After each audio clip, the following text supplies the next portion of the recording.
हाय दोस्तों, मैं आशीष स्वागत करता हूं आपके अपने YouTube चैनल पैशन कंपटीशन में। यूपी ट्रिपल एस सी पेट की परीक्षा को ध्यान में रखते हुए हम लोग टॉपिक वाइज प्रत्येक सिलेबस को कवर करेंगे। आइए सबसे पहले हिस्ट्री के पहले टॉपिक सिंधु घाटी सभ्यता को देखते हैं। सिंधु घाटी सभ्यता का जो टाइम पीरियड हुआ 2350 से 1750 है। वैसे तो बहुत से इतिहासकारों ने अलग अलग टाइमिंग दिया हुआ है, किंतु कार्बन डेटिंग C40 के अनुसार जो सर्वाधिक मान्य मत है वह 2350 ही माना गया है। आइए देखते हैं सिंधु घाटी सभ्यता के अन्य नाम क्या क्या हैं। तो सिंधु घाटी सभ्यता को हड़प्पा सभ्यता भी कहते हैं, इसी को कांस्य युगीन सभ्यता भी कहते हैं और इसी को ही हम विश्व की पहली नगरीय सभ्यता भी कहते हैं। ठीक है, तो ये आपके क्वेश्चंस बन सकते हैं। आइए जान लेते हैं कि इसका सिंधु घाटी सभ्यता नाम क्यों पड़ा। तो जब सिंधु घाटी सभ्यता की खुदाई हो रही थी तो यहाँ से जितने भी स्थल प्राप्त हो रहे थे वह मैक्सिमम स्थल सिंधु नदी के किनारे प्राप्त हुए, इसलिए जॉन मार्शल ने इसका नाम सिंधु घाटी सभ्यता रख दिया। पूछ सकता है आपसे कि सिंधु घाटी सभ्यता नाम किसने दिया, तो जॉन मार्शल ने दिया। ठीक है दोस्तों, किंतु जब इसकी खुदाई लगातार जारी रही तो देखा गया कि इसके अधिकतर स्थल सिंधु नदी के किनारे न प्राप्त होके सरस्वती नदी के किनारे प्राप्त हुए, तो कहीं कहीं से सरस्वती सभ्यता भी कहा गया। तो इस प्रकार से इसका नाम चेंज होता रहा। तो इतिहासकारों ने एक सर्वमान्य मत पे डिसीजन लेते हुए यहाँ पर हुआ कि जहाँ पर सबसे पहले खुदाई हुई थी उसके नाम पे हम इस सभ्यता का नाम रख देते हैं। तो सिंधु घाटी सभ्यता की खुदाई सबसे पहले हड़प्पा नामक स्थान पे हुआ था।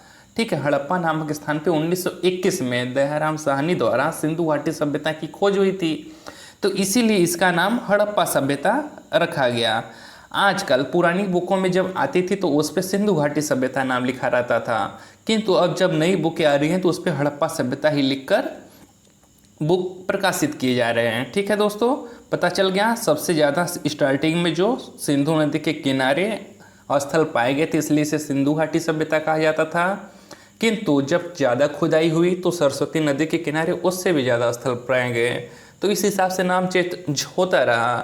तो इतिहासकारों ने यह डिसीजन लिया कि इसका नाम इस बेस पे रखा जाए कि जहाँ पर सबसे पहले खुदाई हुई थी जिसके कारण सिंधु घाटी सभ्यता का खोज हुआ, तो इसलिए इसे हड़प्पा सभ्यता कहा गया। और DP अग्रवाल जी ने भी हड़प्पा सभ्यता को ही ज़्यादा मत दिए हैं। ठीक है, चूँकि यहाँ से कांसे की मूर्ति पाई गई थी इसलिए इसे कांस्य युगीन सभ्यता भी कहते हैं। और यहाँ पर जो नगरे प्राप्त हुए थे वो कैसे नगरी सभ्यता, यहाँ पर जो स्थलें प्राप्त हुए थे वहाँ पर नगरों जैसी व्यवस्था थी, यानी कि सड़कें पाई गई थी, कच्चे और पक्के ईंटे के मकाने पाए गए थे, जल निकासी का प्रणाली पाया गया था, इसलिए इसे विश्व की पहली नगरी सभ्यता भी कहते हैं। सर्वप्रथम कृषि के साक्ष्य कहाँ से प्राप्त हुए थे, तो सर्वप्रथम कृषि के साक्ष्य आपके लहुरा देव से प्राप्त हुए थे, और यह लहुरा देव कहाँ है, संत कबीर नगर में है।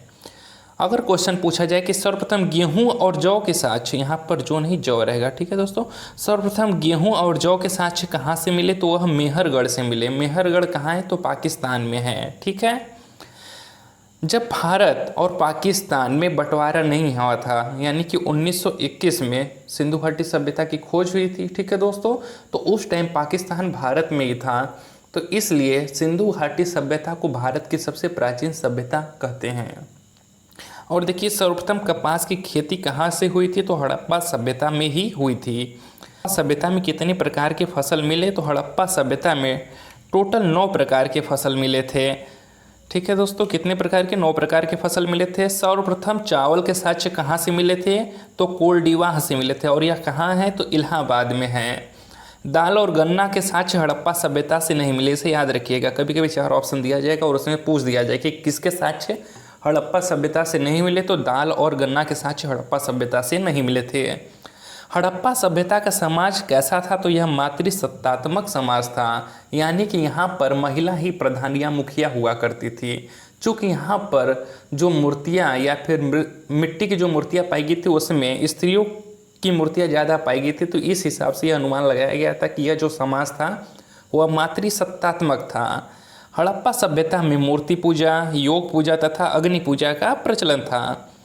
यहाँ के जो महत्वपूर्ण देवता थे वह पशुपति थे। यहाँ की मोहरों पर पशुपति का चित्र पाया गया था। महत्वपूर्ण पशु महत्वपूर्ण देवता कौन थे? पशुपति। और महत्वपूर्ण पशु कौन था? तो कुबड़ वाला सांड था। और यहाँ का जो महत्वपूर्ण वृक्ष कौन सा? तो पीपल था। यानी कि हड़प्पा सभ्यता से ही आपके पीपल के वृक्ष का साक्ष्य पाया गया था। इसके बाद जब हम लोग वैदिक संस्कृति पढ़ेंगे और उसके बाद जब बौद्ध धर्म में आएंगे तो बौद्ध धर्म में सारनाथ, बौद्ध धर्म में बोध गया में पीपल के वृक्ष के नीचे ही गौतम बुद्ध को ज्ञान की प्राप्ति हुई थी।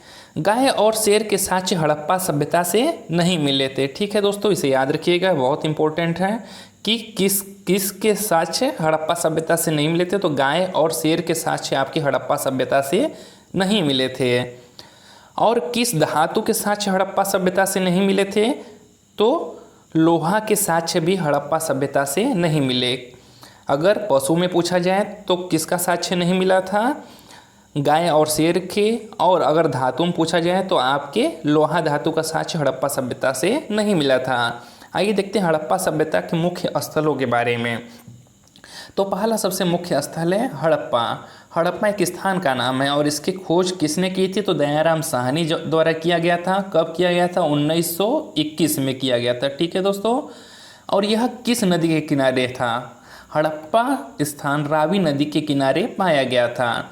और यह वर्तमान में कहाँ है? तो वर्तमान में यह पाकिस्तान के पंजाब प्रांत में है।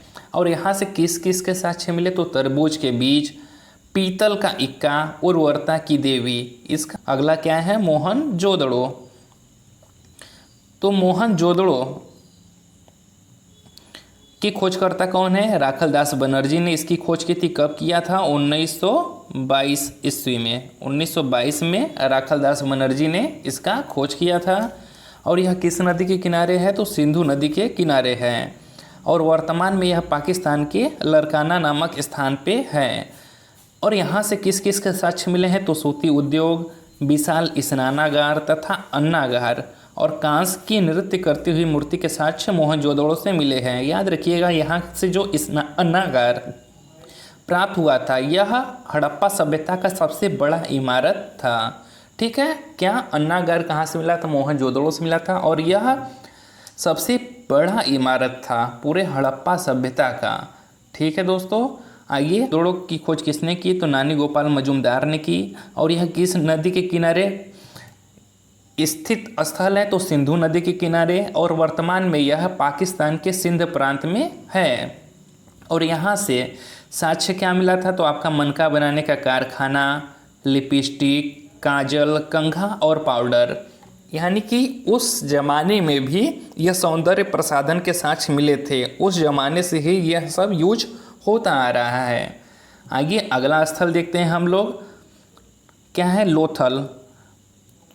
लोथल की खोज किसने की थी? तो श्री रंगनाथ राव ने की थी। और यह किस नदी के किनारे प्राप्त हुआ था? तो भोगवा नदी के किनारे। और वर्तमान में यह गुजरात में स्थित है। और यहाँ से बंदरगाह मिला था। पूछा जाता है कि बंदरगाह का साक्ष्य कहाँ से मिला है? तो लोथल से मिला है। और इसके अलावा हाथी दांत पैमाना, धान की भूसी और नाव बनाने का कारखाना कहाँ मिला है? तो लोथल में मिला है। ठीक है दोस्तों, नाव बनाने का कारखाना कहाँ मिला है? आपका लोथल में मिला है। बंदरगाह कहाँ मिला है? लोथल में मिला है। फिर आइए कालीबंगा को देखते हैं। कालीबंगा का अर्थ होता है काली, बंगा मतलब चूड़ियाँ, यानी कि काली चूड़ियाँ। ठीक है, आइए इसके खोजकर्ता कौन है? आलमंद घोष और ब्रजवासी लाल ने इसकी खोज की थी। और यह कहाँ मिला था? तो घग्गर नदी के किनारे मिला था। वर्तमान में यह राजस्थान में है। और यहाँ से किसके साक्ष्य मिले थे? तो काली रंग की चूड़ियाँ, कच्चे ईंटों के मकान तथा जूते हुए खेत और अग्निकुंड के साक्ष्य मिले हैं कालीबंगा से। इसमें से सबसे ज़्यादा इम्पोर्टेंट आपके जूते हुए खेत बार बार पूछा जाता है कि जूते हुए खेत के साक्ष्य कहाँ से मिले हैं? तो आपके कालीबंगा से मिले हैं। तथा काली रंग की चूड़ियाँ कहाँ से मिली हैं? तो कालीबंगा से मिले हैं। छठा सबसे इम्पोर्टेंट है बनवाली। बनवाली कहाँ पर है वर्तमान में? तो यह हरियाणा में है। और यहाँ से किसका साक्ष्य मिला है? तो मिट्टी का हल बैल, गाड़ी के पहिए के निशान तथा उत्तम किस्म के जौ और समृद्ध लोगों का शहर। ठीक है दोस्तों, इसका साक्ष्य कहाँ से मिला है? बनवाली से मिला है।